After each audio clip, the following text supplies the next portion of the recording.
Bienvenidos a todos. Muchas gracias por acompañarnos y por compartir esta sesión con nosotros en la que vosotros sois los protagonistas. El objetivo es conocer, es compartir experiencias y opiniones y esperamos que sea muy enriquecedor para todos vosotros. Durante el encuentro vamos a dar paso en primer lugar a una pequeña introducción para ponernos en contexto y a continuación comenzaremos el encuentro en el que vamos a tener esa sesión de debate. Voy a ir introduciendo los diferentes temas para ir facilitando la conversación, pero por supuesto, como siempre, cualquier tema que os resulte de interés, no dudéis en ponerlo sobre la mesa o en participar, aunque no os haya dado la palabra. Esto es para vosotros, para que compartáis esas experiencias y nos parece además de enorme interés conocer vuestra opinión sobre todos estos ámbitos. El lema central y el tema central de este encuentro es la experiencia de datos moderna o cómo reducir esa complejidad y ese gasto en los entornos multicloud.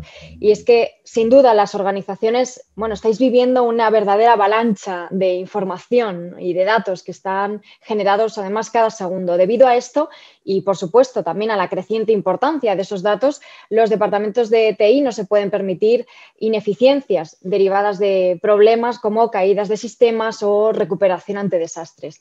Y es de vital importancia que esa información esté disponible siempre y para ello pues tiene que ser gestionada de una manera eficiente, de una manera sencilla y sin demoras.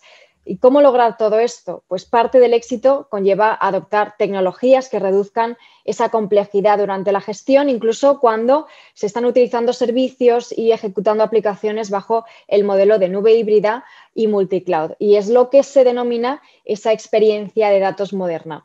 Durante este encuentro, lo que queremos es conocer vuestras experiencias en estos ámbitos, que son cada vez más relevantes, como son la disponibilidad, la orquestación de la información en este mundo cada vez más distribuido y más atomizado. Y para hablar de todo esto, contamos con Francisco Cosín, consultor preventa en IAS 365. Buenos días, Francisco. Hola, buenos días. ¿Qué tal? Encantado de estar con vosotros. Un verdadero placer. Juan Miguel Haddad, Channel Manager Iberian Pure Storage. Muy buenos días. Buenos días. Yo también estoy encantado de estar con vosotros. Un placer. Enseguida os escuchamos y a nuestros invitados, Eduardo Gulias, CTO en Packlink. Muy buenos días, Eduardo. Hola, buenos días. Un placer tenerte con nosotros. Emilio García, director de Tecnología y Sistemas en Cuerva. Buenos días, Emilio. Buenos días. Igualmente un placer compartir con vosotros un ratito. ¿Vale? Muchas gracias por estar con nosotros, Emilio. Pedro Galdón, CEO CTO en Emasa. Buenos días, Pedro. Hola, ¿qué tal? Buenos días. Muchas gracias por contar conmigo. Gracias a ti. Y buenos días, Alberto López, director de TI en Solar y Energía y Medio Ambiente. Hola, Alberto. Muy buenos días y gracias por la invitación. Gracias a ti por estar con nosotros de nuevo. Emilio Pericet, CTO en Insud Pharma. Buenos días, Emilio. Hola, buenos días, encantado. Un placer.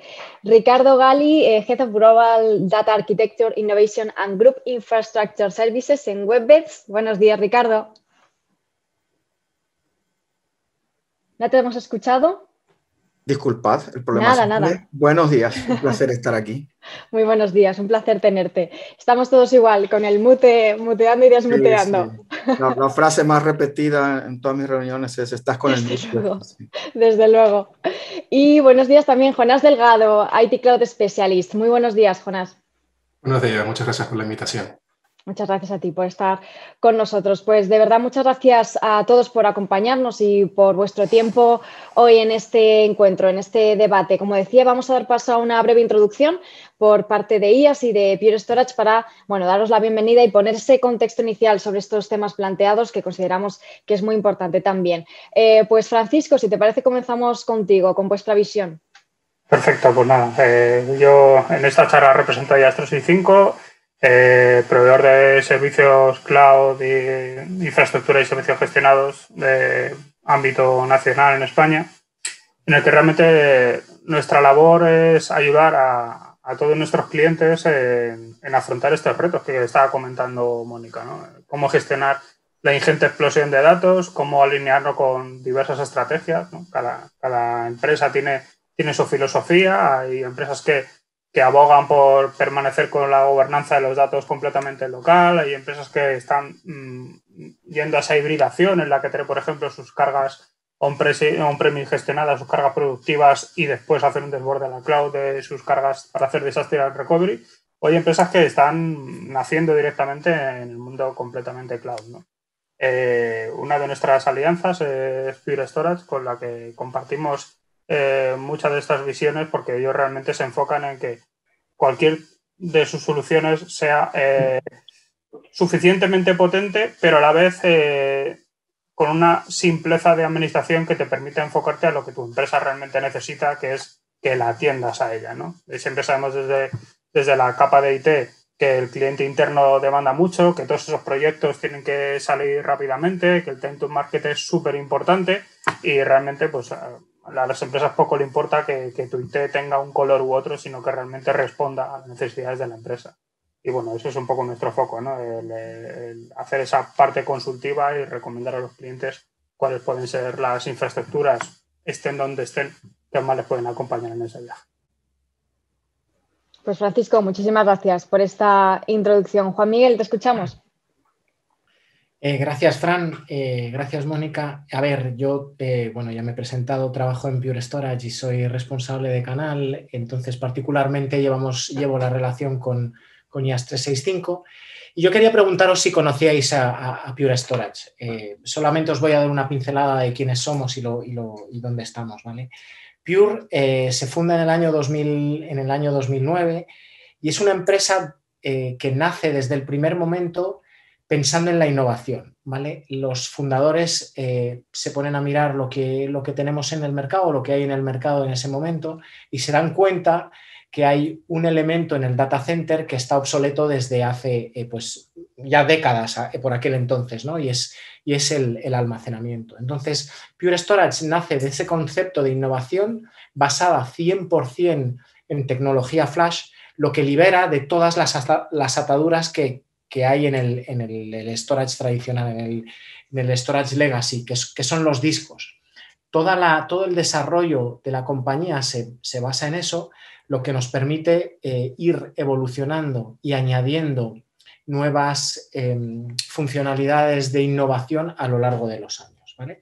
Nuestra forma de ver un poco o responder a este mensaje de la experiencia moderna de datos es que vamos a mirar los distintos elementos que se encuentran en las empresas para dotarlos o modernizarles la gestión de ese dato, ¿vale? Si podemos hablar de Business Analytics, de inteligencia artificial, de ciberseguridad, de cloud, de experiencia de usuario, todos los elementos que tenemos actualmente en el data center tienen que tener información y estructura en el dato, ¿vale? Y nuestro mensaje es que la gestión de ese dato se tiene que basar en cuatro pilares.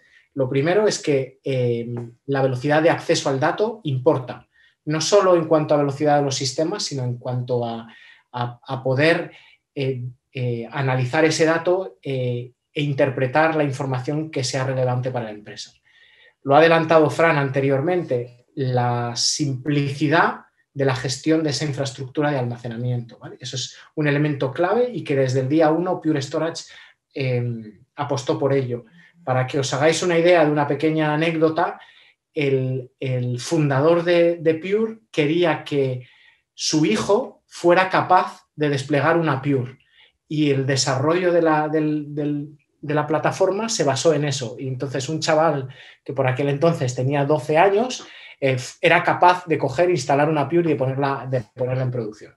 Bueno, y luego los elementos muy importantes. La cloud está en todas partes, por tanto tenemos que tener una capacidad tecnológica de gestionar los datos on-premise, on-cloud y con nuestros partners. Finalmente, la parte económica o la parte comercial es crítica, es lo que llamamos la suscripción a la innovación. En los modelos actuales empresariales no basta con tener el storage en modelo CAPEX, sino que nosotros también proponemos un modelo OPEX, ¿vale? Y bueno, y no me enrollo más. Nada, nunca, Juan Miguel. Además, lo explicas todo fenomenal. Muchísimas gracias a los dos por haber hecho esta introducción y poner en contexto también todo lo que vamos a comentar. Así que, si os parece, comentamos. Habéis dado ya muchas claves de lo que vamos a ir hablando. Esa simplicidad que comentabais, esa velocidad y esa interpretación de la información tan relevante para todos. Y si os parece, comenzamos hablando sobre esa disponibilidad y esa orquestación de la información que estáis manejando en este mundo, como decíamos al principio, ¿no? Distribuido y atomizado, y me gustaría conocer cuáles son los desafíos a los que os estáis enfrentando en materia de alta disponibilidad, si estáis abordando o estáis desarrollando algún proyecto en este ámbito. Jonas, comenzamos contigo, si te parece, por favor. Vale, muchas gracias. Bueno, yo siempre, en mi punto de vista, la ventaja de trabajar con entornos de alta disponibilidad es que el tiempo de recuperación del servicio es directamente proporcional a la importancia y criticidad del servicio para mantener la continuidad del negocio. ¿Qué quiero decir con esto? Que la alta disponibilidad siempre ofrece un margen de actuación para recuperación del servicio para que pueda ser tratado en formato de contingencia. ¿Dónde yo veo realmente el desafío? Cuando estamos hablando de tolerancia a fallos. Claro, el desafío principal está basado en tener en cuenta criterios como la importancia del activo, la probabilidad que el activo falle o el coste para hacer que ese activo sea tolerante a fallo, para evitar cualquier tipo de discontinuidad del servicio y por lo tanto también de fallos en la continuidad del negocio. Aunque no existe un único método de afrontar tolerancia a fallos, yo siempre soy de la opinión que el uso de metodologías y desarrollos para trabajar con infraestructuras inmutables, sistemas stateless, simplifica alcanzar este grado de continuidad del sistema, este grado de continuidad de los sistemas. En mi día a día, en los proyectos que diseño, las arquitecturas que puedo diseñar, soluciones que puedo diseñar, siempre intento apoyarme en soluciones como orquestación de contenedores, o sea, Kubernetes, OpenShift, Nomad, pero también sobre todo desarrollando metodologías en el que la hiperconvergencia sea algo bastante importante, apoyándome con automatizaciones y implicando desarrollos usando infraestructuras como código. Siempre intento alcanzar esa tolerancia a fallo, pero claro, depende de los criterios que comenté antes, pues a veces tengo que cambiar a reducir esa tolerancia a fallos a un modelo de alta disponibilidad. Pero como he comentado, este tipo de tecnologías de vanguardia relacionadas con el mundo de la containerización, de las infraestructuras inmutables y a ser posible siempre usando sistemas stateless, ayuda mucho a que podamos resolver esos desafíos en la materia de alta disponibilidad. Muchas gracias, Jonas. Pues Emilio, te traslado la misma pregunta. Emilio García, comenzamos contigo, si te parece. Una súper pregunta, muy interesante, ¿vale? Desafíos. Bueno, es complejo responder a esto, no es sencillo, ¿de acuerdo? Y bueno, lo voy a intentar, ¿de acuerdo? Uno de los primeros desafíos es identificar, creo que Jonás lo ha comentado, aunque de forma diferente, identificar claramente qué tiene que estar en alta disponibilidad, ¿vale? No todo puede ser alta disponibilidad, ni todo es crítico para el negocio. ¿Por qué? Porque eso condiciona mucho el coste, que para mí es la clave, ¿de acuerdo? Independientemente que de forma operativa luego haya que hacer mil cosas, ¿vale? Para que eso esté siempre preparado, ¿no? Entonces, identificación de cuáles son los sistemas que son críticos y tienen que estar en alta disponibilidad. Por ejemplo, nosotros que somos una empresa de energía y que tenemos distribución de energía, para nosotros los escalas de manejo de esa red de distribución son evidentemente sistemas operacionales, por decirlo de alguna manera, críticos y tienen que estar en alta disponibilidad sí o sí. Y tenemos distintos mecanismos para cubrirlo. Es que eso es nuestro core del negocio, aunque tengamos otras líneas de negocio. Eso está cubierto, evidentemente. Claro, esto luego cuenta cero al de la línea de negocio que está en generación, que no es tal y que sus datos no van a llegar en 5 minutos y que vamos a perder 5 minutos, ¿de acuerdo? Entonces, independientemente como digo, de la línea de negocio, lo importante es lo importante y hay que tenerlo muy claro y la compañía tiene que asumirlo. ¿Por qué? Porque el coste va asociado a ello. Si estamos desarrollando, bueno, esta es otra pregunta, perdón, si estamos desarrollando proyectos, sí, yo para mí, otro de los desafíos sería tener al día esos planes de recuperación ante desastres y tenerlos muy probados y muy trabajados, marcados dentro de ese plan de continuidad del negocio de la compañía. Esos son los grandes desafíos, sin entrar en ámbitos tecnológicos ni técnicos, ¿vale? Porque muchas veces lo técnico, entre comillas, trasciende, ¿vale? O no es tan importante como el poder probar esos planes de recuperación, el poder tenerlos al día, el estar preparados para responder, en el que no improvisemos nunca, en el que siempre tengamos claro qué es lo que tenemos que hacer. Bueno, eso es un poco el resumen. Coste e identificar muy bien cuáles son aquellos sistemas que tienen que ser en alta disponibilidad. Muchas gracias, Emilio. Pues luego seguiremos hablando de estos puntos que mencionabas, además muy interesantes. Tienes razón que no es nada fácil explicar esto. Y Eduardo, te voy a poner ahora a ti en esa complicación de explicarlo, ¿no? ¿Cuáles son esos desafíos a los que os estáis enfrentando y desarrollos en este ámbito? Sí, disculpar que creo que hay algún vecino haciendo algo de obra. Bueno, la verdad es que entre Jonás y Emilio han respondido creo que a lo más amplio. Nosotros en Packlink trabajamos con la filosofía que describía Jonás en cuanto a una plataforma stateless, infraestructura como código, bueno, incluso infraestructura como software, me gustaría llevarlo. Lo que nos permite recuperarnos en general muy rápido. En cuestión de minutos. De hecho, lo que buscamos es más una degradación efectiva. El sistema no se cae, lo que sucede es que se degrada alguna parte del sistema y da un servicio un poco peor, más que una caída. Caída como tal realmente es algo muy, muy serio. Y lo asociamos a lo que proponía Emilio. Tenemos muy claro cuál es nuestro tier 1, nuestra primera capa, que es lo crítico.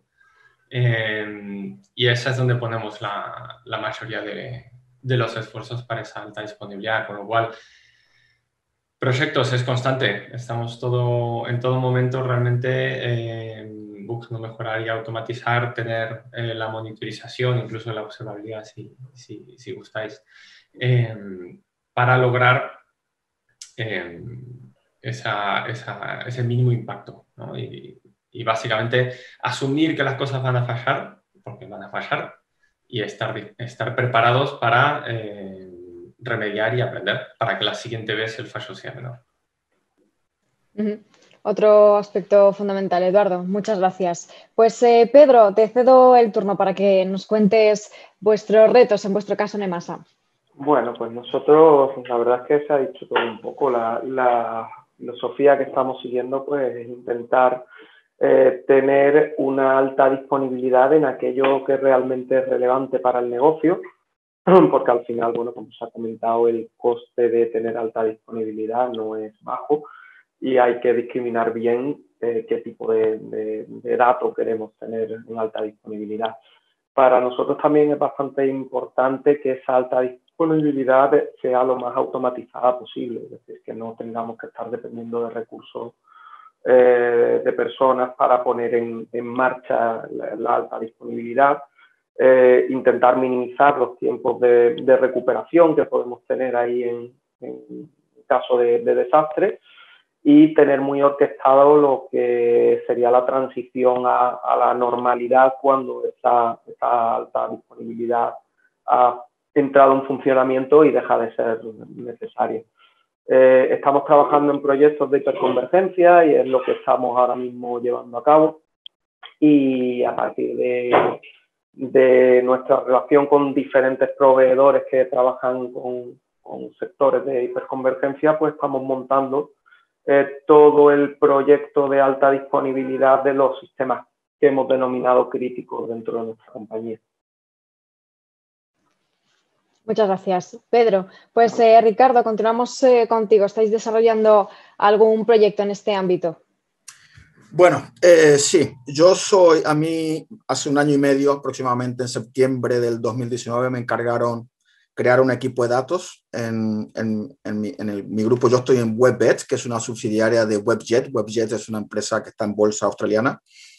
Nosotros somos el segundo operador en el negocio en el mundo, queriendo llegar a ser primero. y me encargaron en septiembre del 2019 crear primero un equipo de datos aquí en la oficina de Palma para todo el grupo de WebBets y además crear el Data Lake, que no es solamente un Data Lake, pero bueno, se le puso el nombre genérico. Y la idea era concentrar la información de los datos de las 5 plataformas diferentes que teníamos, son 5 plataformas completamente separadas, y además preparar toda la infraestructura de reporting y lo que sería la fuente de datos para el ERP. Entonces, la parte era básicamente el trabajo crítico, era traer datos y ser capaz de poner los datos a disposición para reporting, para analistas y para otros sistemas como el ERP. ¿Cuál era lo crítico aquí? El tema de datos, es decir, el tema de alta disponibilidad es de datos. Afortunadamente, nosotros ya hemos migrado absolutamente a cloud. Tenemos todo en AWS. Toda la parte de datos está en AWS. Somos multicloud, básicamente trabajamos con AWS y Azure. La parte fundamental, el núcleo de datos, lo tenemos en AWS. Y la verdad que tecnológicamente no es un problema. Es decir, en realidad tenemos dentro de lo que es la infraestructura del Data Lake, tenemos muy pocas instancias. Tenemos, de hecho, solamente 2 instancias que hacen de Data Gateway con Azure. Esas tienen que estar conectadas con el sistema de reporting de Azure de Power BI, que usamos como sistema de reporting. Lo demás no tenemos ninguna instancia, es todo serverless. Y la forma en cómo ingerimos los datos, pues lo tenemos de forma tal que la parte crítica que es, por ejemplo, ingerir los datos, estamos ingiriendo aproximadamente de la parte Big Data que tenemos, son 8.000 millones de búsquedas por día. Eso es lo más gordo que estamos gestionando. Entonces, hay una parte de alta disponibilidad allí por el tema de que la gestión de buffers y cómo eso se almacena.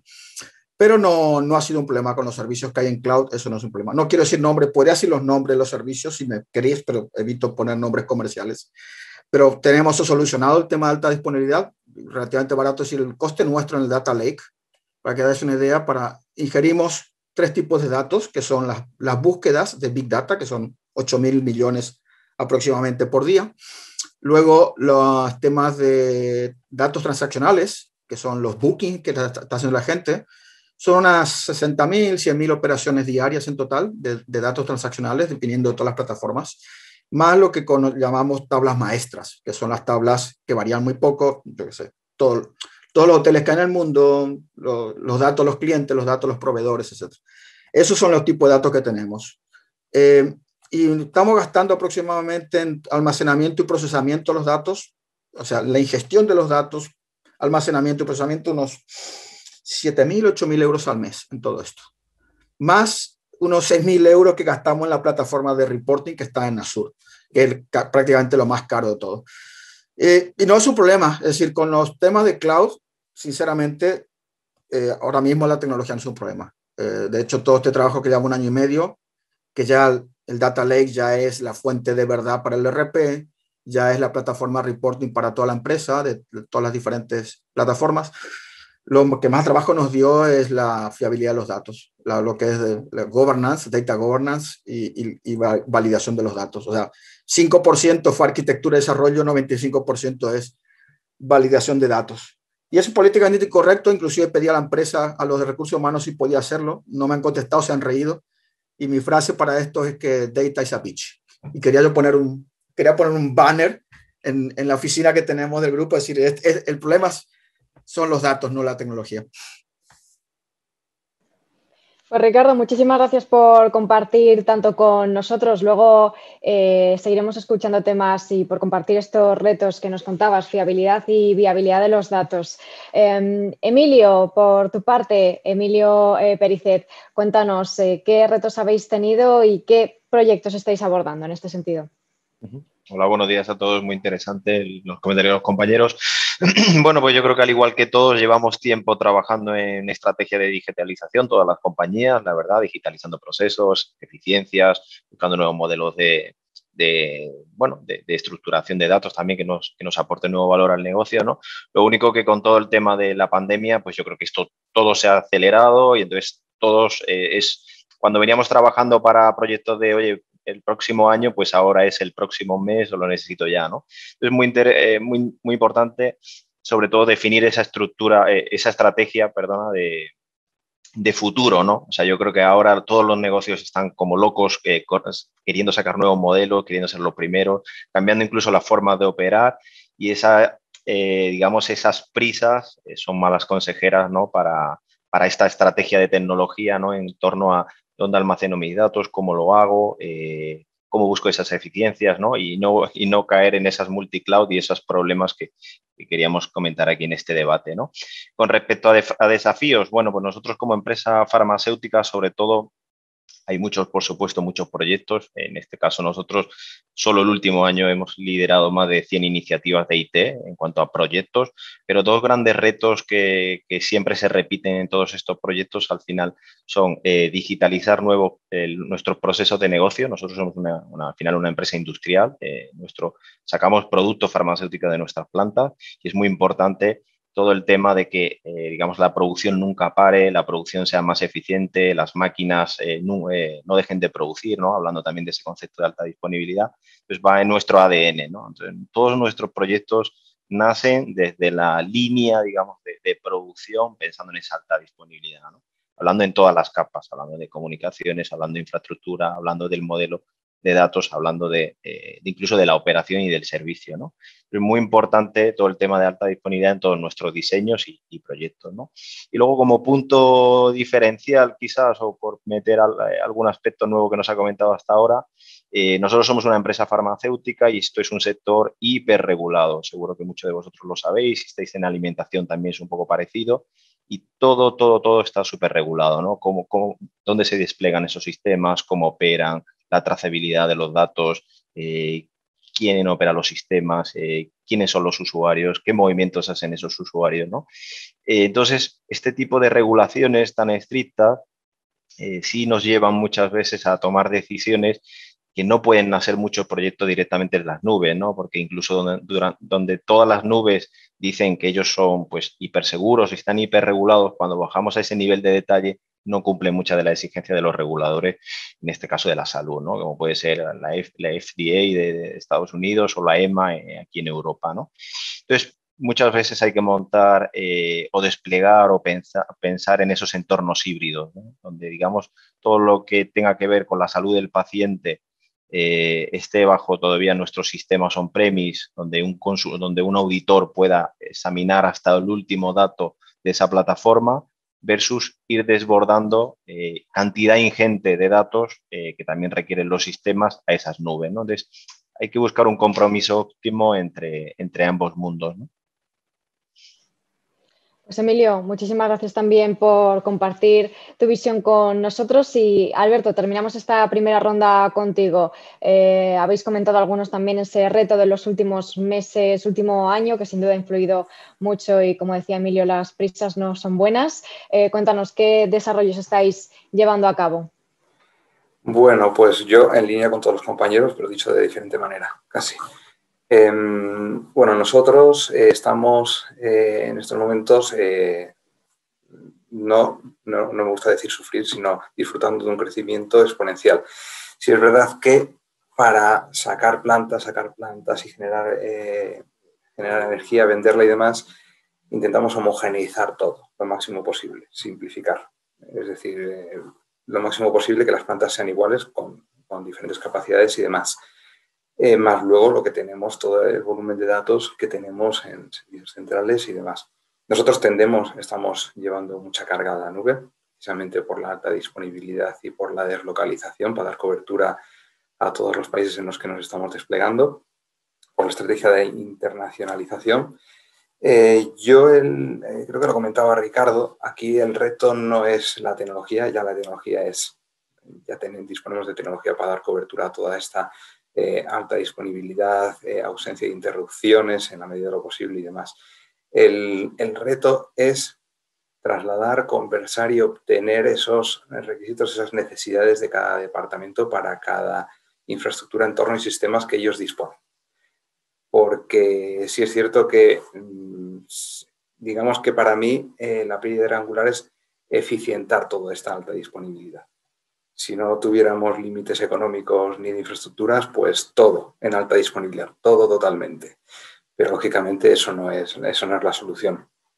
óptima. Entonces, es ahí cuando nos tenemos que sentar, y me pasa a mí todos los días con unos y otros managers, unos y otros departamentos para ver qué es lo que tienen, qué es lo que van a querer y cuál es el riesgo aceptable en cuanto a esa interrupción que pueden sufrir o cuál es la interrupción que pueden aceptar.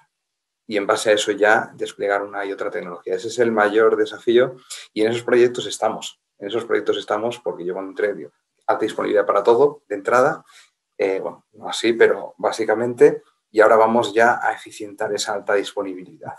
Una vez que ya está todo asegurado, ver los sistemas. Entonces, esos son los grandes proyectos y los grandes desafíos en una y otra empresa y en otras empresas en las que me he ubicado y lo que estamos afrontando a nivel internacional, porque estamos incorporando gente en muchos países, por ejemplo, Italia y demás, y con los correspondientes sistemas allí y la disponibilidad. Lógicamente, cuando nos sentamos con unos y otros, empiezo diciéndoles, bueno, estos son tus sistemas, esto es lo que te da cobertura a la actividad tuya.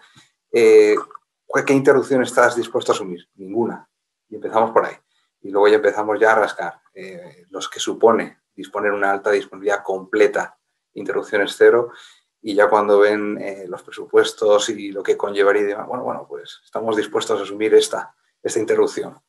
Entonces, ese es el mayor desafío, esos son los mayores retos y en esos proyectos estamos trabajando, en eficientar los procesos y con ello la disponibilidad de los sistemas.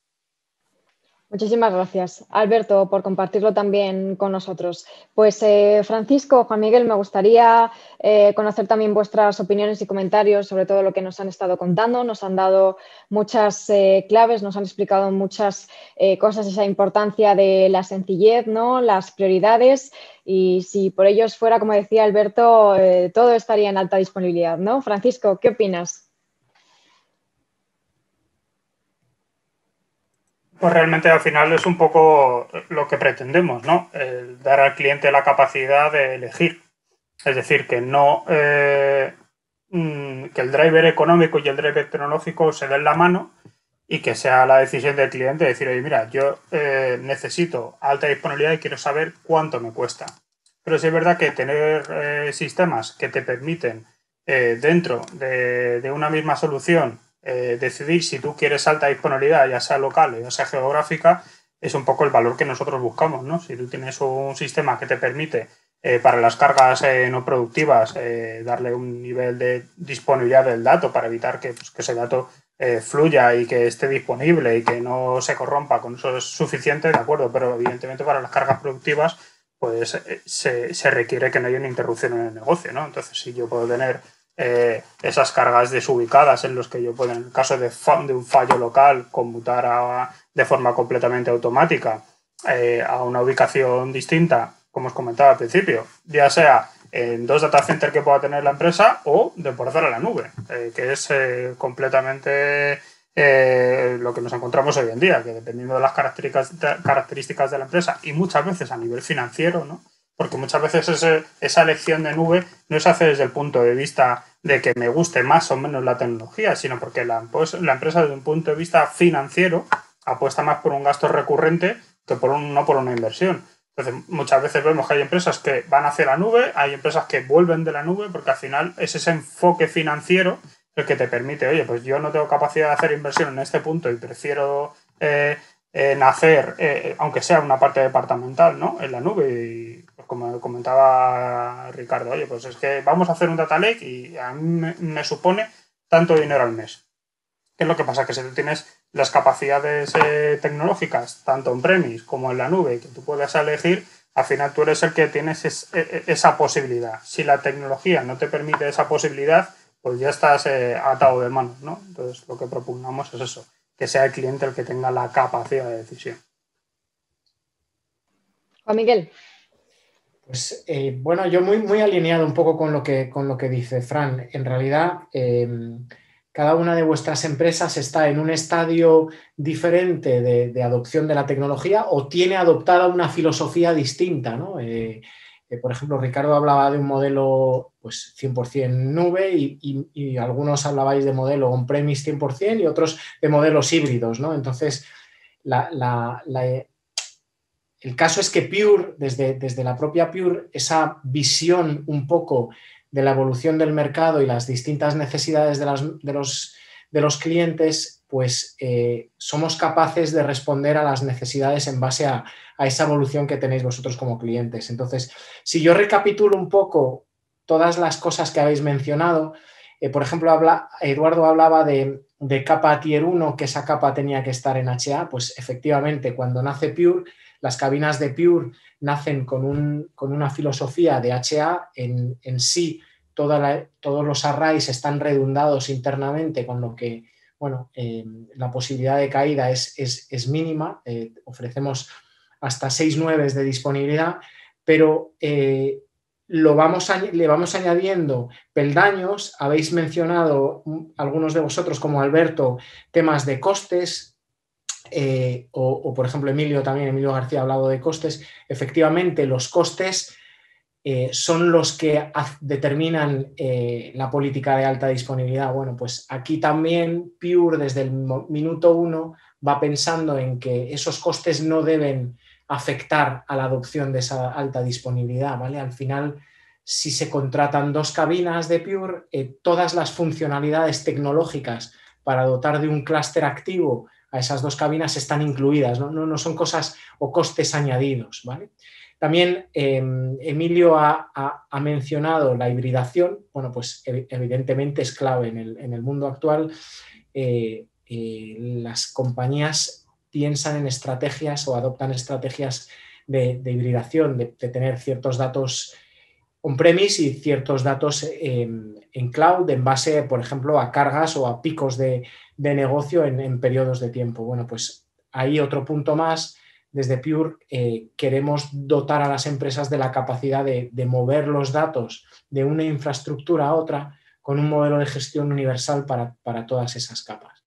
Y ya por último, por rizar el rizo, aunque fue Jonás que abrió los comentarios y luego Eduardo también habló de ello, hablabais de las aplicaciones stateless, ¿vale? Las aplicaciones stateless, bueno, pues está claro que el modelo Kubernetes es un modelo que cada vez se va a adoptar con más insistencia. Bueno, en algún momento dado esto pensamos que tendrá una evolución como lo tuvo la virtualización en su momento, y efectivamente desde Pure queremos mirar a esa parte de contenedores, ¿vale? Pero nosotros pensamos que no todas las aplicaciones pueden ser stateless, o a lo mejor algunas de esas aplicaciones que ahora mismo están en estados de desarrollo vale que estén así, pero en un momento dado necesitarán acceder a datos, necesitarán que esos datos estén en alta disponibilidad y se puedan mover con ellos, es decir, convertirlas en aplicaciones stateful, ¿vale? Y ahí, bueno, podemos dejarlo para otra conversación, pero ahí introducimos toda una solución dedicada a la gestión que añade una capa de gestión del almacenamiento de las aplicaciones Kubernetes o aplicaciones en contenedores que se llama Portworx. Y bueno, es un poco los comentarios que quería dar desde la perspectiva de Pure.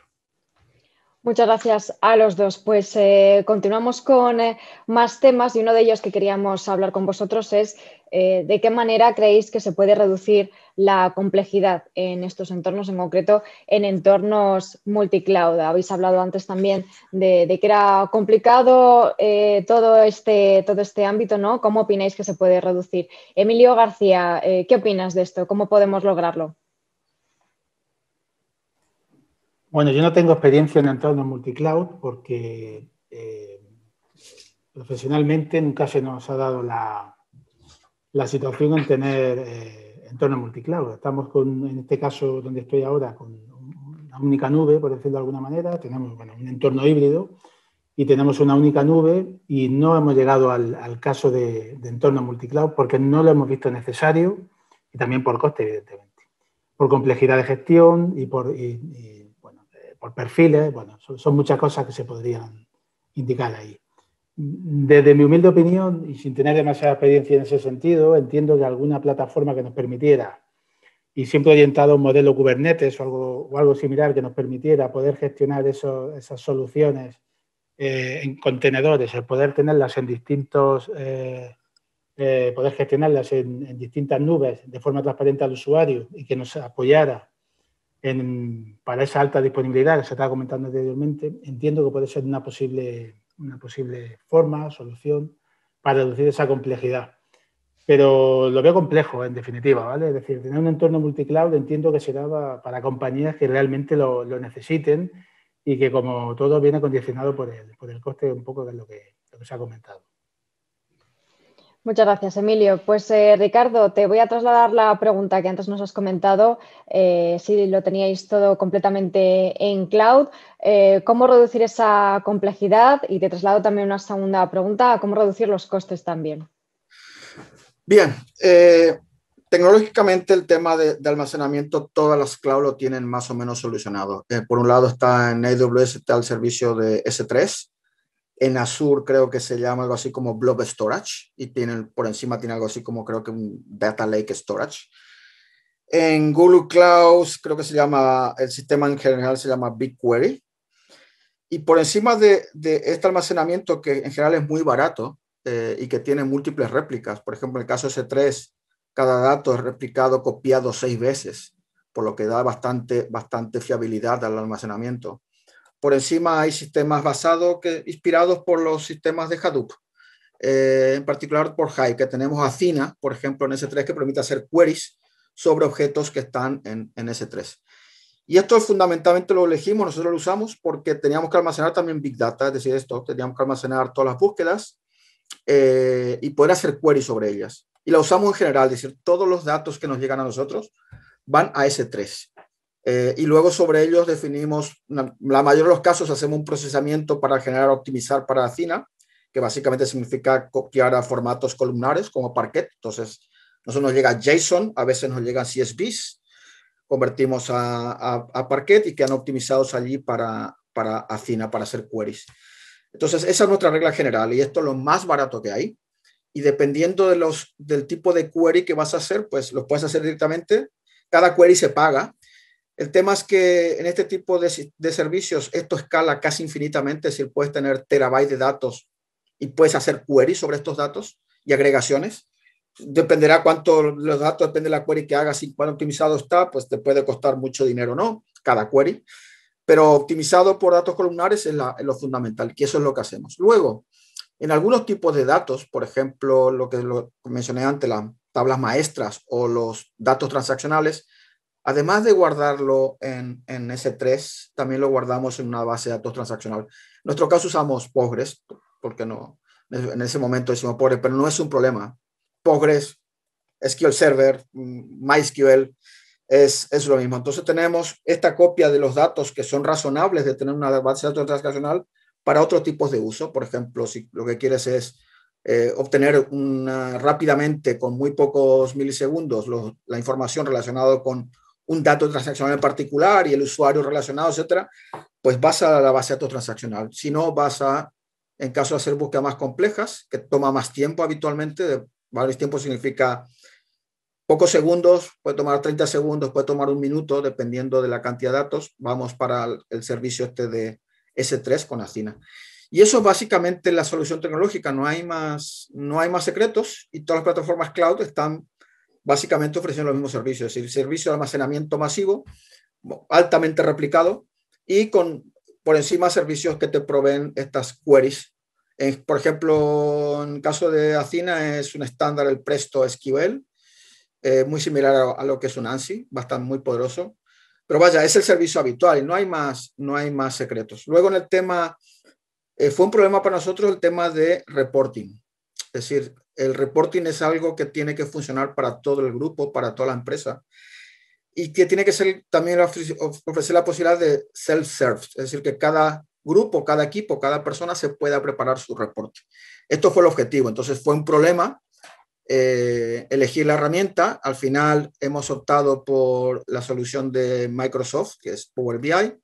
Hay otra muy popular que es Tableau, y AWS ofrece un servicio que se llama QuickSight, más o menos son herramientas comparables, por cuestión de cómo tenemos nosotros toda nuestra empresa está con Office 365, pues era lo más sencillo ir allí, y esto nos obligó a usar multicloud para los datos. Entonces tuvimos que hacer un poco de ingeniería, que tampoco es complicada, de cómo replicar estos datos que tenemos en el Data Lake, replicarlos en Power BI en Azure, que es otro cloud diferente.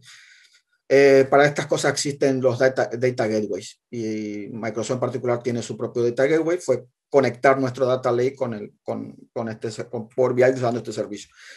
Y no hay más, es decir, una vez que tienes asegurado la replicación que los datos están en alta disponibilidad, que están replicados, que tiene su servicio que da un determinado tiempo de respuesta, como Athena, o como puede ser BigQuery en Google, como puede ser la de Data Lake Query, o como se llame en Azure. Lo demás es simplemente eso, o usas esto si te va bien, o usas una base de datos, un NoSQL para aquellos tipos de consultas que necesitas otro tipo de respuesta, que no tienes problemas de Big Data. No hay.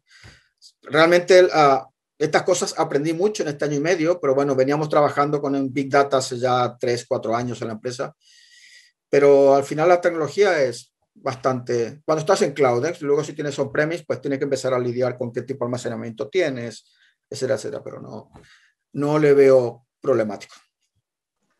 Muchas gracias, Ricardo, de nuevo por compartir tanto con nosotros. Jonás, te voy a trasladar la misma pregunta. ¿Cuál es tu opinión sobre la manera de reducir complejidad en estos entornos y también de reducir los gastos? Gracias. Bueno, a ver, yo siempre soy de la opinión que todo también depende del tipo de negocio. Por lo tanto, uno de los primeros puntos hay que tener en cuenta es conocer bien el negocio y cuáles son las necesidades para poder normalizar los procesos, para conocer los procesos de negocio y poder así normalizar los procesos tecnológicos que se relacionen con esos procesos de negocio. Muchas veces nos olvidamos que en cada uno de los sectores que cada uno de nosotros trabajamos, nuestra misión final es que ese negocio realice finalmente esa venta, esa creación de un producto. O sea, cada sector se dedica a algo y nosotros tenemos que adaptar nuestros procesos tecnológicos a que esa acción pueda llegar a tener un fin. ¿Qué quiero comentar con eso? Que, bueno, dependiendo del negocio, podemos aprovechar las ventajas que pueden ofrecer los proveedores cloud. Por ejemplo, Ricardo comentó que para su gestión de datos, para ellos hacer el uso de tecnología serverless es suficiente y además es eficiente.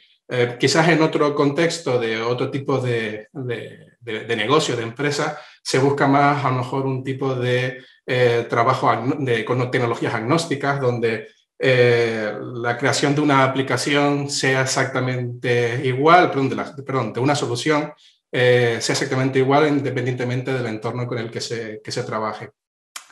Entonces, una buena práctica que se suele hacer para este tipo de contextos donde se utiliza tecnologías agnósticas es usar buenas metodologías de desarrollo, de integración, de implementación y entrega continuas, utilizar tecnologías apoyarse en automatismos,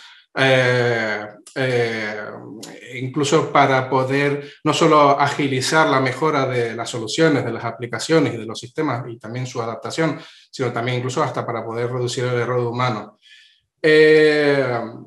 Como comenté antes, hoy en día buenos aliados tecnológicos para poder reducir la complejidad, incluso también el apoyo el ahorro de costes, puede ser incluso, como dije antes, el uso de contenedores, también tecnologías de hiperconvergencia. Si incluso añadimos la capa de tolerancia a fallos, como comenté en la primera pregunta, podríamos incluso hasta reducir costes mucho más. Por ejemplo, AWS, bueno, prácticamente todos los cloud providers hoy en día tienen lo que se llaman sus máquinas virtuales spot, sus instancias spot, donde son instancias, muy evidentemente al ser instancias, máquinas virtuales orientadas a infraestructuras como servicio, tienen un problema que tu solución para poder funcionar sobre esas máquinas deben de tener una alta tolerancia a fallos, pero a cambio el coste es muy, muy reducido. Si conseguimos esa capa agnóstica de desarrollo de nuestra solución, podemos aprovechar este tipo de ventajas que pueden ofrecer los cloud providers, entre otras mejoras que puedan también ofrecernos a nosotros como consumidores de estos servicios. Muchas gracias, Jonas. Pues os traslado otra pregunta. Eduardo, ¿cuál sería la evolución tecnológica lógica para asegurar la continuidad del negocio y recuperación ante desastres? Antes habéis hablado también de estos temas. ¿Qué opinas?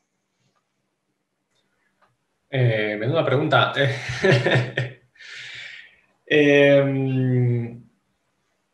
Bueno, la verdad es que lo que es el cloud o los diferentes proveedores están muy enfocados en proveer ellos mismos las mejores salvaguardas para que esto no suceda. Ya lo mencionaba Juan de Pure Storage, quiero recordar, respecto al tenían los arrays replicados y demás. Entonces, en definitiva, confiamos mucho en nuestros proveedores, básicamente. La complejidad de irte a irte a multicloud para paliar una posible caída de Amazon, porque en algún momento se va a caer, o perder acceso a esos datos, es una complejidad bastante grande. Tiene que ser muy, muy crítico para asumir esa complejidad que al final se traduce en costes operativos con un multicloud. Probablemente en casos híbridos, como el caso de Emilio, al ya estar en cloud tienes replicada la información, tienes replicados los datos, con lo cual ya tienes bastante avanzado en ese sentido. Y por último, la práctica es el maestro. Comentaban antes, no recuerdo quién fue, creo que era Emilio, justamente, el hecho de probar esos planes de continuidad. Podríamos llamarlo una especie de chaos monkey para los datos, ¿verdad? Es decir, vamos a probar nuestro sistema, vamos a hacer que caerse sea habitual, de tal forma de que el día que se caiga de verdad sea un ejercicio más y sea fácil y sea algo común. Lo que se dice normalmente es tu backup no es un backup hasta que no has probado recuperarlo. O sea que mientras más ejercites los músculos, mejor te va a ir en el caso de que suceda. Muchas gracias, Eduardo. Pues hay que ejercitarse, como bien decías. Pedro, te traslado la pregunta complicada. ¿Cuál es esa evolución que consideras para esa continuidad de negocio y esa recuperación tan importante? Ahora, yo creo que la evolución en nuestro caso, y estamos en ese camino, es pasar de un entorno completamente on-premise a ir adoptando estrategias de cloud, pasar a un entorno que previsiblemente va a ser híbrido en un principio y llegar a un estado de multicloud que debería ser el objetivo final de todo este camino. Y a la par que se realiza toda esa transición, debemos ir adoptando también estrategias que ya están más o menos implementadas en la compañía, a nivel de DevOps, de adoptar toda la estructura de trabajo que supone los containers, toda la orquestación a través de Kubernetes y también en nuestra estrategia multicloud ir buscando la mejor oferta que nos pueda allanar este camino que no es sencillo y que requiere también un cambio cultural dentro de la organización y dentro del propio departamento. Muchas gracias, Pedro. Pues, Alberto, te traslado otra cuestión de la que todavía no habíamos hablado. Bueno, hemos comentado los retos, desafíos en los que os encontráis. Algunos de ellos son pues entornos híbridos de teletrabajo también. En este tipo de entornos, ¿cuáles son, en tu opinión, ventajas de arquitecturas flash en estos actuales entornos? Bueno, pues en los entornos de teletrabajo remoto, etcétera, etcétera, en los que prima la agilidad, o bueno, solemos adolecernos por este tema de que en ocasiones no podemos hacer mucho en cuanto a las conectividades de la gente. Eso es algo que es un cuello de botella de por sí, pero todo lo que pueda haber por detrás en el procesamiento, en la gestión de esos datos y demás, bienvenido sea. Bienvenido sea sobre todo porque no solo aquí, sino aquí ya hablo con la gorra de otras empresas en las que he estado, cuando se ha tenido por parte del área comercial o desde casa se ha trabajado por uno y otros motivos y demás, no tanto se quejan por la conectividad de su casa, que al fin y al cabo es suya y de eso no hablan mucho, sino sobre todo hablan de la agilidad a la hora de tratar datos en remoto y demás. Sí es verdad que yo hasta ahora aquí no puedo tener una opinión objetiva, sí suponerlo, por supuesto, en cuanto a ese rendimiento y esa agilidad por el hecho de disponer de despliegues flash. Pero es una de las cosas que siempre en remoto, aparte de la ciberseguridad, de lo que también me hago cargo, es una de las cosas de las que suelen quejarse más los usuarios, las usuarias, del tema de la disponibilidad de los servicios y la gestión de unas y otras actuaciones que realizan en remoto. Entonces, en este sentido, ya os comento que mi opinión aquí es bastante soslayo, porque no he tratado mucho con esto, pero bueno, yo sí que es verdad que en todo proceso o cadena de procesos, el más lento es el que marca el paso. Entonces, en este sentido, disponer de una tecnología tipo flash, pues ya estamos quitando uno de los cuellos de botella que suele haber cuando tienes la información centralizada, sobre todo. Porque aunque haya personal trabajando, por ejemplo, en la Comunidad de Madrid, salvo que seas una multinacional, vas a tener todo en un data center. Lo tengas virtualizado o no, lo vas a tener todo en un data center. Y ese es uno de los cuellos de botella importantes, eso y el procesamiento. Entonces, para mí es importante adentrarse en esa tecnología. Si es verdad que hay que valorar ahí los costes, el valor que nos aporta y demás, con una POC, si hiciera falta y demás, pero bueno, yo lo veo una mejora sustancial. Muchas gracias, Alberto. Pues Emilio Pericet, te traslado esta pregunta. ¿Cuál es tu opinión acerca de estas ventajas o características que pueden aportar en estos entornos? Bueno, pues en mi opinión, totalmente vital. O sea, la arquitectura Flash, todo el mundo que trabaje con virtualización, escritorios remotos y, bueno, tecnología de workplace moderna, o sea, no tiene color. O sea, de hecho, cuando empiezas a trabajar con este tipo de arquitecturas, te das cuenta que me atrevería a decir que es el 70% del acceso a lo que es el entorno, ¿no? Los procesadores, las memorias pasan a un segundo plano, ¿no? O sea, que es vital en este modelo de crecimiento, de digitalización, de cada vez más usuarios conectados. Yo en mi compañía no me imagino ese proceso sin tecnología flash, ¿vale? De hecho, nosotros todas las pruebas que hacemos tenemos unos 6.000 usuarios conectados, más o menos. Me atrevería a decir que eso, el 60% es acceso a disco y el 20-30%, depende de los países, es verdad, son comunicaciones. Por mucho que pongas el esfuerzo en mejorar comunicaciones, el rendimiento al final neto te lo da esas tecnologías, ¿no? Y bueno, la accesibilidad que te da al resto de aplicaciones, no solo el entorno, ¿no? Al final las queries de base de datos, las aplicaciones corriendo por detrás, ¿no? Esto, el Flash ha venido para revolucionar esto, bueno, y hace años ya que lo está revolucionando, ¿no? No es nuevo, ¿no? O sea que igual que hablamos de los cloud, este tipo de tecnologías es necesario para que tu negocio siga creciendo al ritmo que el mundo lo está pidiendo, ¿no? O sea, al final hablábamos antes de que esto es súper cambiante, de que la pandemia ha acelerado todo esto. Pues si no aceleramos las infraestructuras, no aceleramos la tecnología, el negocio no puede acelerar, ¿no? Pues muchas gracias también, Emilio.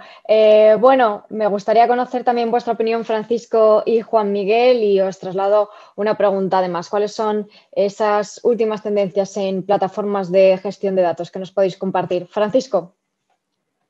Pues nada, por nuestra parte es claro, al final digamos que los datos tienen que servir a una función, ¿no? Entonces, dependiendo de esa función, es un poco una recopilación de todo lo que habéis hablado, ¿no? Pues hay entornos, como hemos hablado, de teletrabajo, hay entornos de analítica de datos, hay entornos de virtualización.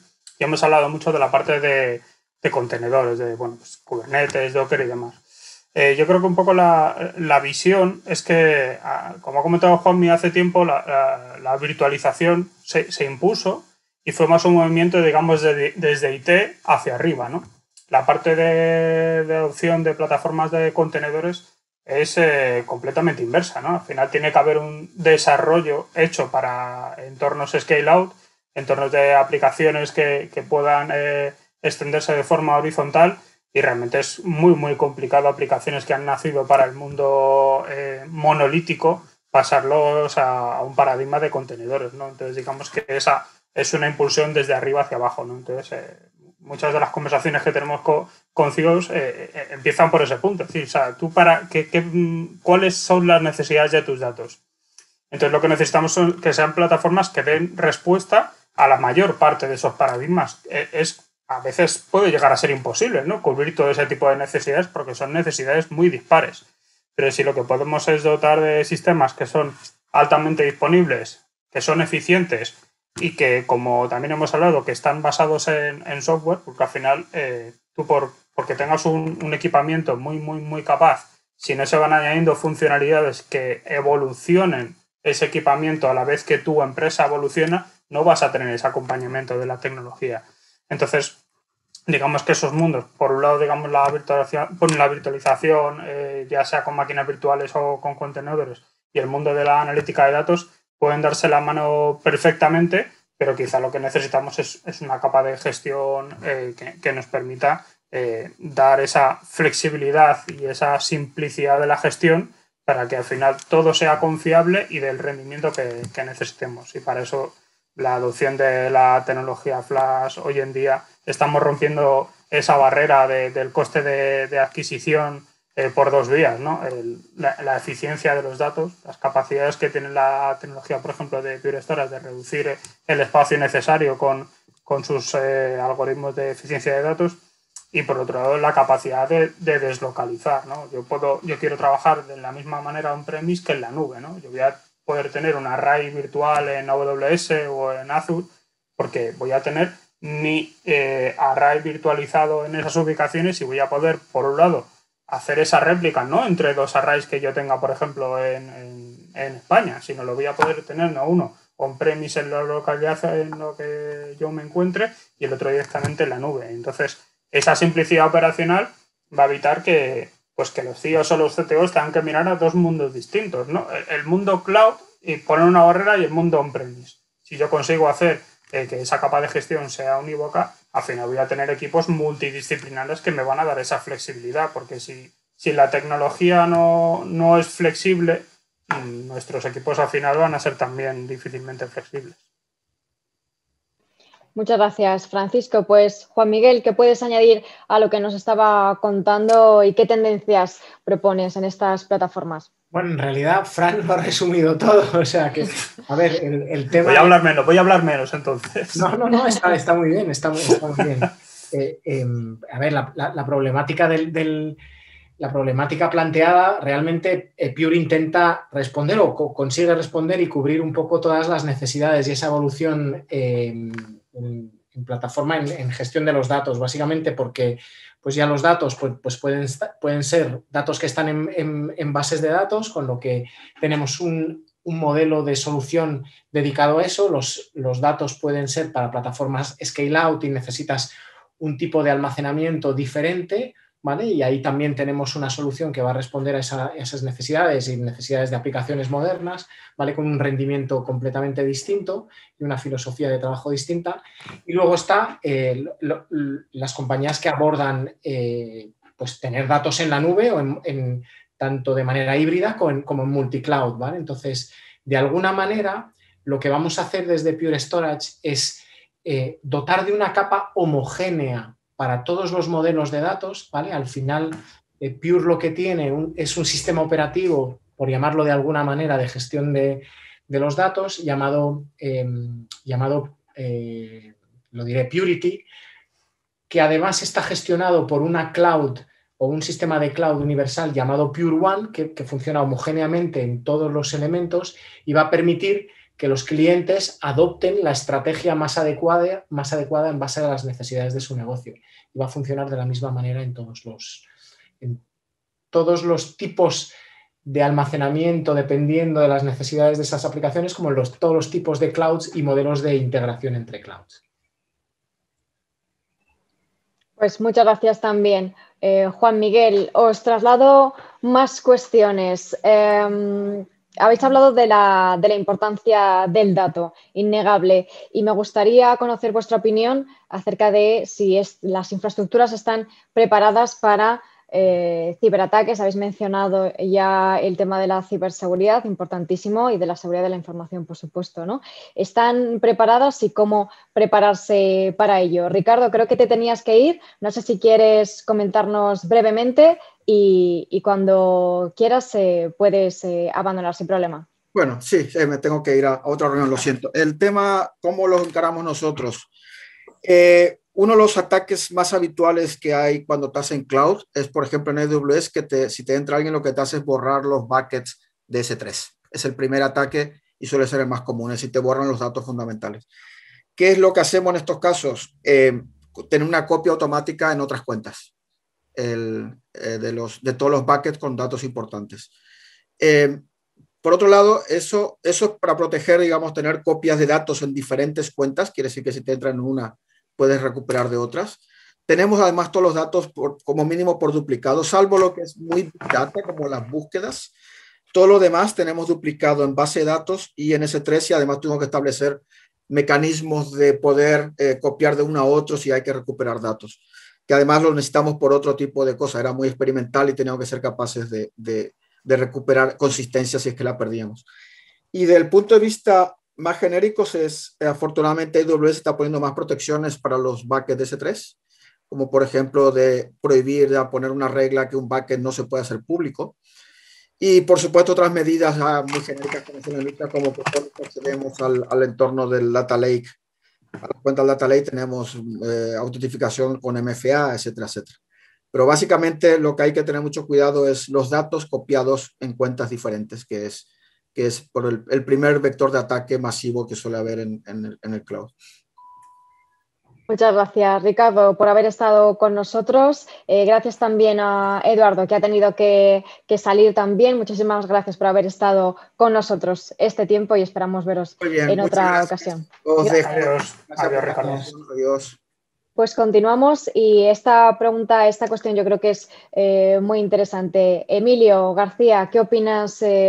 ¿Cómo prevenir y cómo preparar esta infraestructura para este tipo de incidentes? Yo, con tu permiso, Mónica, la voy a unir un poco con la anterior que no se ha comentado, ¿vale? Que ahí sí puedo aportar un poco más, ¿vale? En la de cómo de importante es la gestión del dato, si se están abordando proyectos, ¿vale? Fantástico. Rápido, ¿de acuerdo? Bueno, estaremos todos de acuerdo en que el dato ha pasado de ser un tema técnico de IT para ser parte de la estrategia de las compañías, ¿vale? Por lo menos en la mía en Cuerva lo es, ¿de acuerdo? Todos sabemos lo que el dato nos puede aportar, ayuda a la toma de decisiones, mejoras operacionales, el poder con analítica hacer modelos predictivos, simulación de escenarios, evidentemente. Bueno, y además incluso la creación de nuevos modelos de negocio, como a nosotros, que somos una empresa tradicional, que nos ha sucedido, ¿de acuerdo? Para nosotros el tema de la gestión del dato evidentemente es, por tanto, y este año mucho más, clave. Nosotros tenemos una plataforma de datos en la nube de Azure, en este caso, no solamente un data lake, sino todo lo que supone ese tránsito desde la ingesta del dato, tratamiento del dato, estandarización, normalización, como te queramos llamar, hacia una parte, ese almacenamiento en el data lake, y luego a la parte, digamos, de analítica y de disponibilización, tanto para aplicaciones como para los usuarios. Y siendo muy breve, para nosotros el dato es clave en el sentido de que todo lo que estamos hablando aquí es muy interesante, técnicamente muy chulo, todo lo que queramos, pero no olvidemos que al final los que mandan son los de negocio y que tenemos que servirles a ellos. Es que esto no tiene más historia. Entonces, nosotros como estrategia tenemos este año disponibilizar el dato para los usuarios, que pasen y que puedan consumir el dato sin pasar por IT. Es decir, IT no aporta valor ahí y no vamos a estar. Simplemente le vamos a dar acceso al dato, lo tienen ya, sin tener que pasar por nosotros. Para nosotros es clave, ¿vale? Todo esto, evidentemente, apoyado por un gobierno de datos es complicado hacer llegar también a las compañías o negocios, ¿vale? Quién se responsabiliza del dato, la trazabilidad, quién es el responsable, quién es el que interpreta el dato. Todo ello también apoyado en formación y bueno, en tener... ¿Sabéis qué le ocurre, por ejemplo, en la compañía en la que me encuentro ahora, en Cuerva? La gente no sabe ni los datos que tenemos. No sé si os pasa a vosotros, pero a nosotros nos pasa. No saben ni qué datos tenemos. Pues bueno, lo hemos solucionado con una cosa tan sencilla como una wiki.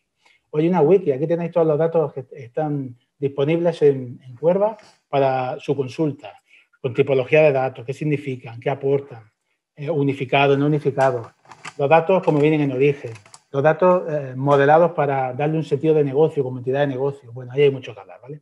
No me voy a enrollar mucho más porque si no, no acabaría nunca, ¿vale?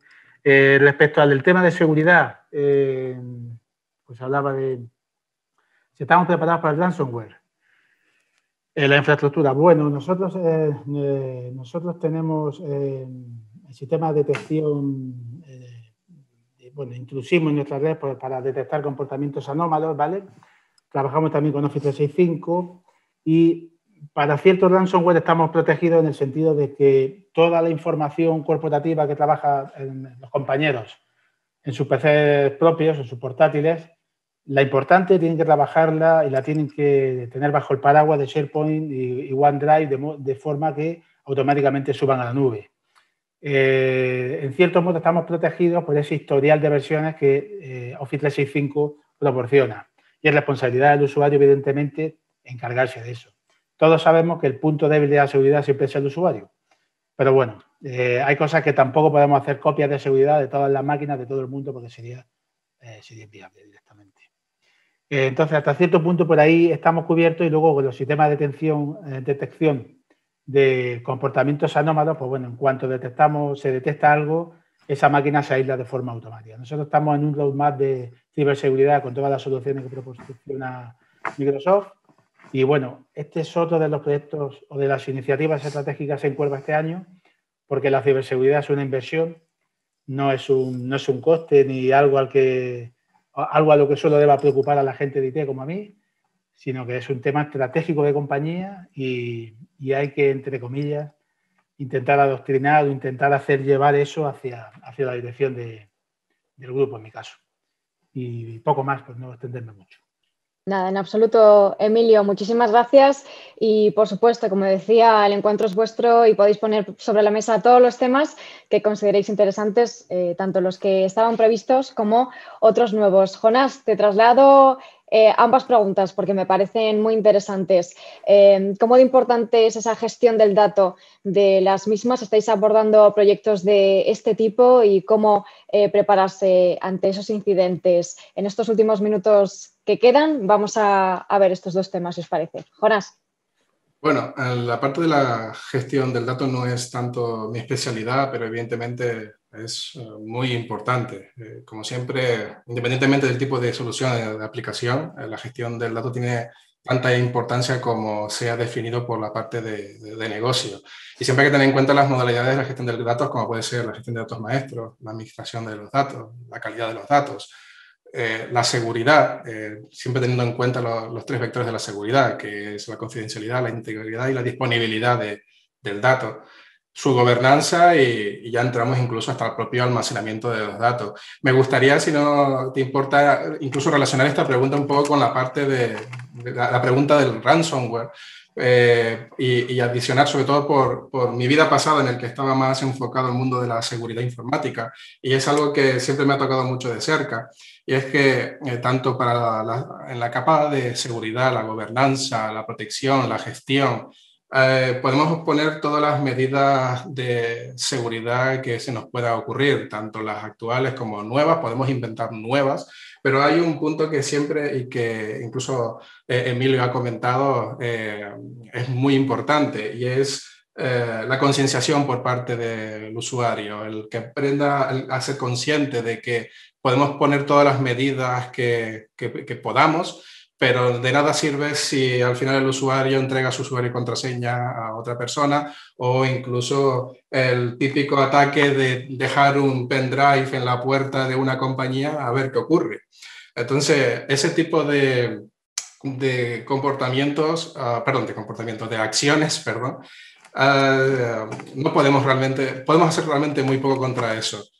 Y yo siempre soy de la opinión que sea en ransomware que la mejor prevención, porque una vez que tenemos un ataque de ransomware ya no podemos hacer muy poco, pero la prevención, aparte de ser las copias de seguridad, y luego, adicionando esto con la parte de la gestión del dato, incluyendo con todas las modalidades que comenté antes, siempre pasa por una capa de concienciación al usuario final, que aprenda las buenas prácticas y que sepa que todas estas medidas, todo este tipo de protecciones y todo este tipo de buenos usos no es para entorpecer su trabajo o para proteger la información de la empresa, también es para proteger a esa persona, porque es una forma también de proteger su puesto de trabajo. Pues totalmente de acuerdo con esa concienciación. Fundamental la prevención y también prepararse ante un posible incidente para reducir también posibles daños y tiempos de recuperación.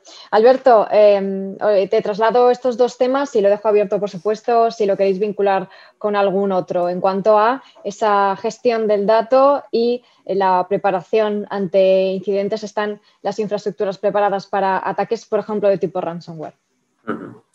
Sí, nosotros estábamos trabajando mucho en la gestión del dato. Tenemos una ingente cantidad, digamos, lo dividimos en dos. Una parte es la operativa diaria de las plantas, los datos que obtenemos de allí, la convertimos en información y cómo la tratamos, y otra es la propia operativa diaria de la actividad de la empresa por parte del personal de oficina y demás, para todo el ciclo de vida, de construcción, ingeniería, desarrollo de negocio, medio ambiente y demás que tenemos en la empresa. Ahí estamos trabajando muchísimo, sobre todo porque también hemos adquirido plantas que no hemos desplegado nosotros, pero bueno, la tipología es más o menos parecida. Entonces ahí estamos trabajando mucho en la gobernanza de esa información, de esos datos. Internamente también, sí es verdad que lo tenemos más acotado porque aunque tenemos entidad suficiente como para estar en el IBEX, pero sí es verdad que internamente somos 130 y pico personas en estos momentos. La plantilla es poquísima. No es comparable a los otros participantes y protagonistas del IBEX. Entonces, eso para mí es una ventaja en cuanto a que también me conozco con nombre y apellidos al personal de la empresa y sé más o menos cuál es su actividad, en qué procesos intervienen y demás, de cara a la gobernanza correcta del dato y demás. Entonces, a nivel de ciberseguridad, también, otro tanto del mismo. El hecho de conocerme con nombres y apellidos a la gente, pues también me puedo centrar bien en ellos. Al contrario que estaba en otras empresas que eran cientos y miles de personas. Pues con lo que comentaba Jonás, estamos preparados para defendernos ante el ransomware. Vulnerabilidades desconocidas va a haber siempre. Da igual que me pongan un cheque en blanco en la empresa, que sí es verdad que Solaria está muy concienciado, eso es una de las ventajas cuando entré yo aquí. No todas las empresas están concienciadas desde la alta dirección con la ciberseguridad y aquí por contra sí lo están muy concienciados y miramos con lupa todo proceso y actividad de la empresa y bueno, podemos proteger todo lo que queramos, punto a punto, contra el cloud, desde casa, poniendo especial cuidado con los Bring Your Own Devices y demás, pero da igual lo que gastemos que internamente alguien en un momento dado, independientemente de la concienciación, que la trabajamos mucho, pinche en un enlace indebido, que el sistema de filtrado de email no lo haya hecho debidamente. Y bueno, sí, hay privilegios y puede que el alcance del problema no llegue muy allá. Pero que pueda acontecer, eso no lo vamos a evitar. Las vulnerabilidades existentes, unas desconocidas de por sí, como las de acero y demás, pues van a existir. Entonces, bueno, tenemos que poner todo por nuestra parte, que para eso estamos, 24/7, y incluso durante la pandemia, pero bueno, poniendo las medidas adecuadas podemos mitigar en la medida de lo posible ese riesgo. Muchas gracias, Alberto. Emilio, Pericet, te traslado estas cuestiones. ¿Qué opinas en tu caso? ¿No te escuchamos todavía?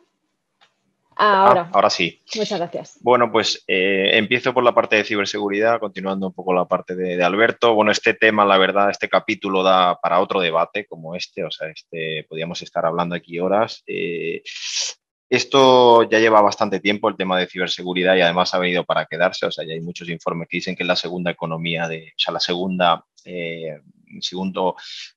industria más rentable que hay en el mundo, o sea que esto no va a parar de crecer y adaptarse, ¿no? Entonces, aquí no solo hay que hablar de tecnología, de procedimientos, de política, de concienciación, esto es un tema de cultura y así lo estamos afrontando nosotros en nuestra compañía, ¿no? Lo que pasa es que venimos hablando de todas estas temáticas durante la sesión, ¿no? O sea, todo está cambiando tan rápido, el dato, las cloud, la ciberseguridad. Yo me encuentro a los usuarios de las compañías muchas veces que ya están, ya miran como los conejos, ¿no? Cuando le dan ya están que no saben qué le decimos, ¿no? Porque todo está cambiando tan rápido que a veces que incluso se desvirtúa, ¿no? Porque, o sea, en el sentido positivo, IT está teniendo una presencia en las organizaciones enorme. Además, esto en los 2 últimos años se está viendo, todo el mundo lo está viendo, ¿no? Pero es verdad que no solo es IT, al final hay un negocio por detrás, ¿no? Entonces, bueno, es un tema de cultura que todos tenemos que saber dónde poner el foco, ¿no? Entonces, con respecto a ciberseguridad, pues lo dicho, trabajo muy duro, continuo, viendo todas las líneas un poco de defensa que hay en las compañías, ¿no? No solo ransomware, ¿no? Todos los vectores nuevos que hay de ataque, de que los malos, ¿no? Se meten en las compañías y están meses ya dentro antes de que te das cuenta, ¿no? Y luego ya el ransomware es la traca final, ¿no? Simplemente es cuando borran todos los datos ya y se lo han llevado todo tan extorsionado. Cada día hay cientos de noticias. Hace poco el oleoducto el gaseoducto de Estados Unidos, ¿no? Bueno, es algo que ha venido para quedarse y es un player igual que nosotros con IT, ¿no? Hay que saber dónde está la nube, dónde está el dato, el tema de ciberseguridad, ¿no? Entonces, los CIOs y los CTOs tenemos que tener ahí una estrategia de cómo jugar con todo esto para conseguir nuestros objetivos y estar a salvo un día más, ¿no? Yo siempre digo que cada día es una pequeña victoria, no te han atacado, bueno, pues ya veremos mañana, ¿no? Esto con respecto a la parte de ciberseguridad, ¿no? Con respecto al modelo o al gobierno del dato, ¿no? De cómo está transformando las compañías, pues la verdad que también yo creo que esto está haciendo cambiar a todas las direcciones, todas las compañías. Estamos en un entorno, los consultores, ¿no? Los entornos VUCA, ¿no? Estos, ¿no? Supercambiantes, inciertos, y esto las direcciones se están dando cuenta, ¿no? Y la verdad que nosotros llevamos 3 años trabajando fuerte con el tema del gobierno del dato, recopilando todas esas fuentes de datos.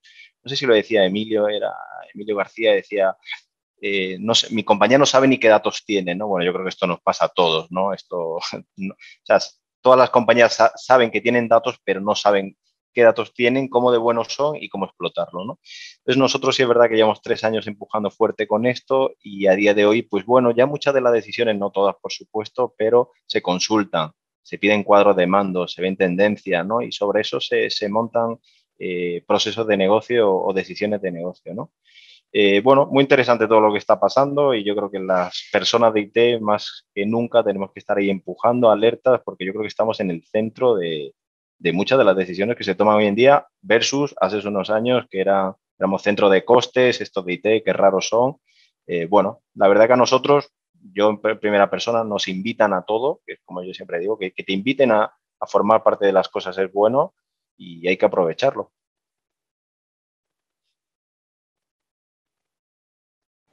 Pues muchas gracias también, Emilio, por esta reflexión. Y Pedro, si te parece, terminamos contigo. ¿Qué opinas de estos 2 ámbitos? Muy bien, pues poco más que añadir. Muy de acuerdo con lo que han dicho todos los compañeros, especialmente con Emilio. Creo que en el tema de la ciberseguridad hay que volver un poco a los fundamentos de hace años, es decir, gestionar muy bien los privilegios para evitar que cualquier incidente tenga una repercusión mayor de la que debería. Volver a un tema como lo de las copias offline, intentar sacar copias fuera de los entornos para intentar tenerlas preservadas de un posible ataque de ransomware. Pero al final, como ya se ha comentado, todo lo que echemos ahí de inversión y de recursos es poco si no tenemos a los usuarios bien formados y bien concienciados sobre la importancia que tiene todo esto de la ciberseguridad. Nosotros intentamos a base de píldoras formativas, incluso de ataques preparados y en los que intentamos, bueno, pues hacerle ver al usuario qué podría haber llegado a pasar si el ataque hubiera sido real, pues crear una conciencia de organización. Pero es cierto que tener a toda la organización concienciada, excepto una persona, pues te puede llevar al desastre. Y es muy complicado de tener todo bajo control. Como decían por ahí, están las empresas que ya han sido atacadas y están las que todavía no lo saben. Pues esto es un poco así. Hay que estar, como decía Emilio, cada día que pasa que no está atacado es una victoria. Y bueno, pues poner todo lo que está en nuestras manos, pero sobre todo la parte de concienciación creo que es fundamental. Y en cuanto a la gestión del dato, pues estoy también muy de acuerdo con ellos. En nuestro caso es especialmente relevante el convertir la cantidad ingente de datos que tenemos de sistemas sensorizados que hay por todos lados en información útil, porque el dato per se no nos aporta nada, más aún si ocurre lo que hemos hablado, que la gente no conoce la existencia del dato, no conoce para qué sirve y además no sabe cómo explotarlo.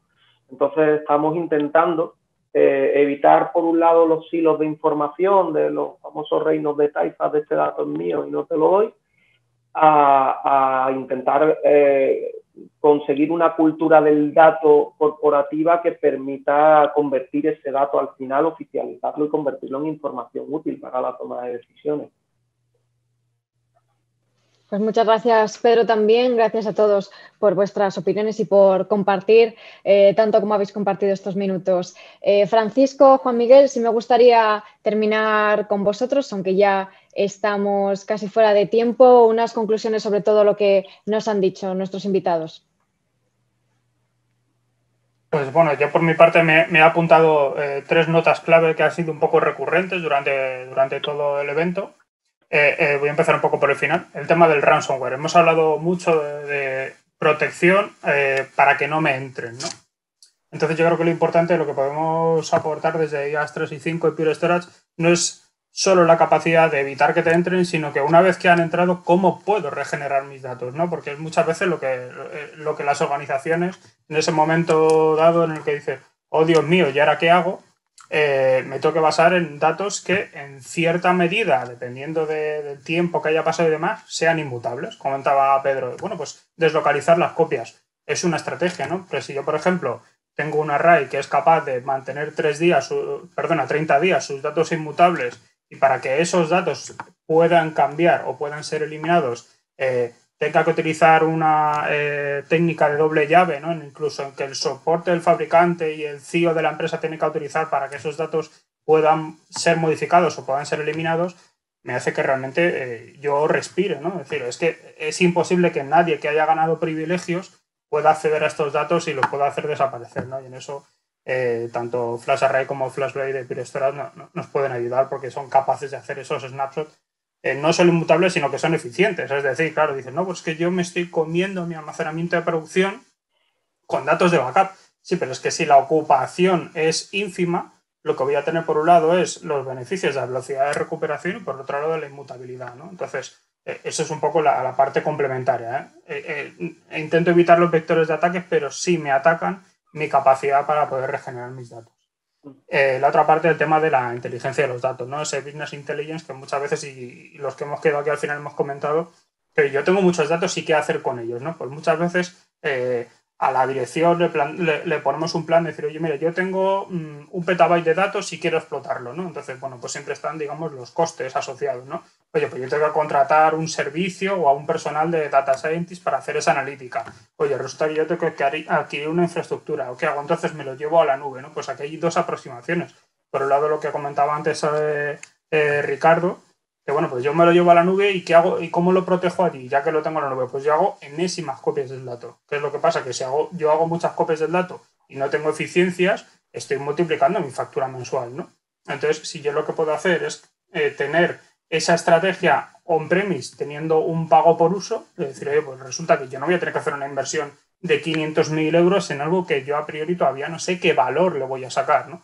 Pero si yo lo que hago es que contrato un servicio de almacenamiento como servicio, es decir, yo voy a pagar una cantidad por tantos terabytes o tantos petabytes al mes, sí que es verdad que es más fácil venderlo a dirección, es decir, vamos a tener este coste durante un año y cuando vemos si hemos sacado fruto, veremos si continuamos en ese formato o variamos, ¿no? Es digamos, el acercar la nube a entornos muy industriales, como los que estamos hablando, ¿no?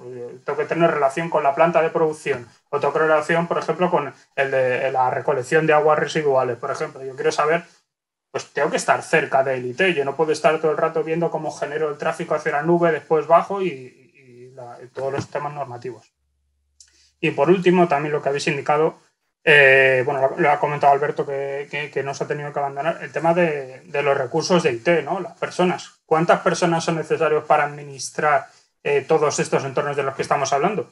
Pues una cantidad ingente, ¿no? Entonces, si conseguimos tener sistemas que son tan fáciles de administrar como con esta chuletita, parezco uno de nuestros políticos, ¿no? Aquí enseñando papelitos, ¿no? Pero con esto es con lo que se administra un flash array. No tiene más. Es como el prospecto de las medicinas, ¿no? Entonces, si tenemos la capacidad de que pocas personas, que son los recursos de IT en España los recursos de IT son pocos. Pueden ser buenos o malos, pero pocos seguro. Si pocas personas pueden administrar sistemas de una forma sencilla y me van a permitir tener por un lado una solvencia y por otro lado que se puedan dedicar al negocio, ¿no? Que el personal de IT no esté mirando hacia los hierros, esté mirando hacia dar servicio, ¿no? El aportar ese valor que quiere la organización. Pues un poco esos 3 puntos son los que me pareció más clave de todo lo que hemos hablado hasta ahora. Muchas gracias por este resumen. Más pequeño yo creo que un prospecto de un medicamento, que esos son prácticamente como una sábana. Además es que con el tema de los fondos virtuales es que no se ve. Que se vea, ¿no? Una tarjeta de visita, porque se dobla y queda el tamaño exacto de una tarjeta de crédito. Sí, yo lo llevo con la mía de visita, aunque ya no se lleva, pero bueno, es curioso. Muchas gracias. Pues Juan Miguel, si te parece, terminamos contigo tu conclusión y despedimos este encuentro. Yo muy brevemente, agradeceros la participación. Yo creo que Fran lo ha resumido todo muy bien. Hemos visto desde la A a la Z las problemáticas actuales de los datos, hablando de la alta disponibilidad y la evolución de la alta disponibilidad, las problemáticas de costes y cómo reducir esos costes, las necesidades de cloud, de hibridación, de modelos combinados, la problemática y las necesidades actuales de nuevas aplicaciones, es decir, modelos basados en contenedores y cómo los datos también son necesarios ahí. Y finalmente hemos hablado de ransomware y igualmente Pure va a dar respuesta en todos y cada uno de esos pilares que hemos estado tratando a lo largo de esta última hora y media. Y por mi parte nada más, daros de nuevo las gracias. Pues de nuevo, muchísimas gracias a todos los que nos habéis acompañado, a todos los invitados, también a los que nos han tenido que dejar y muchísimas gracias por compartir este tiempo con nosotros en este encuentro en el que hemos hablado, la verdad, de muchísimos temas alrededor de esta experiencia de datos, cómo reducir esa complejidad, cómo afrontar esos retos de ciberseguridad. En definitiva, muchísimas gracias de nuevo por haber estado con nosotros y esperamos veros de pronto veros pronto de nuevo. Muchas gracias. Gracias a todos. Un saludo, cuidaros. Hasta luego. Cuidaos mucho. Hasta luego, muchas gracias.